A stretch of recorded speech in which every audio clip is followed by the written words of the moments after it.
Et kevadväsimus meid ei kimbutaks, tuleks juurde võtta toidulisandeid. Milliseid täpsemalt? Tõepoolest, meie organism vajab siis hooajaliselt väikest turgutust ja siinkohal võivad toidulisandid tõesti abiks olla.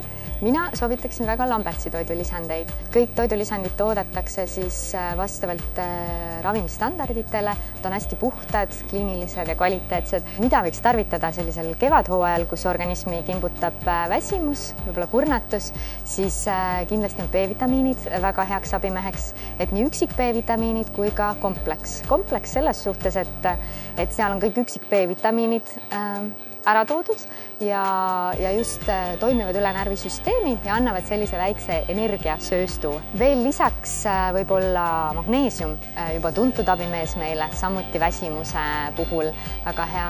Et siinkohal tuleks vaadata nüüd elementaarse magneesiumi hulka preparaatides. Et Lambertsil on näiteks 2 preparaati, üks on pulbri kujul, tsitraadipulbri kujul ja teine on tablettide kujul.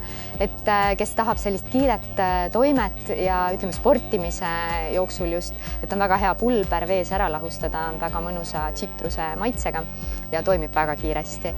Lisaks mainiks ka juurde, et inimesed ei unustaks ära D-vitamiini tarvitamist. Et nüüd talveperioodil kindlasti kõrgema annusega D-vitamiin kuskil 100 mikrogrammi, ehk siis 4000 toimeühikut ja seda siis tuleks tarvitada kuskil 4-5 kuud ja seejärel siis mitte unustada ja minna üle säilitusannusele, mis on 1000 toimeühikut ja nii me tagame selle, et meil siis tõstetud D-vitamiini tase organismis ei langeks tagasi. Tahaksin tuua välja ka veel C-vitamiini, mis on vana hea abimees meile tuntud, et C-vitamiinil tuleks nüüd jälgida jällegi seda vormi. Et C-vitamiin teadupärast imendub korraga 200 milligrammi, mis tõttu see tehnoloogia, mis tabletti me võtame, on väga oluline. Et Lambertsil näiteks on pikendatud vabanemisega C-vitamiin ja see tagab nüüd selle, et kogu see C-vitamiin, kas siis 500 või 1000 milligrammi, saab ka siis inimese organism saab ka kätte.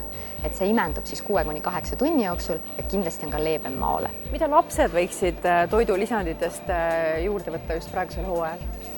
Laste puhul on see, et kui on tervislik toitumine ja laps saab kõik toiduained kätte, siis tegelikult laps juurde ei peakski tarvitama midagi.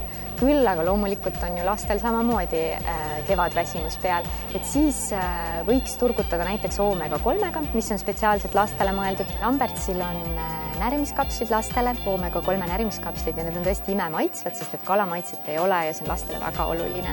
Lambertsi tooteid võite leida siis apteekidest, peamiselt siis euroapteekidest üle Eesti, väga hea valik ja samuti meie kodulehelt www.lambertseesti.ee, et seal on ka meil väga suur valik, väga lihtne tellida.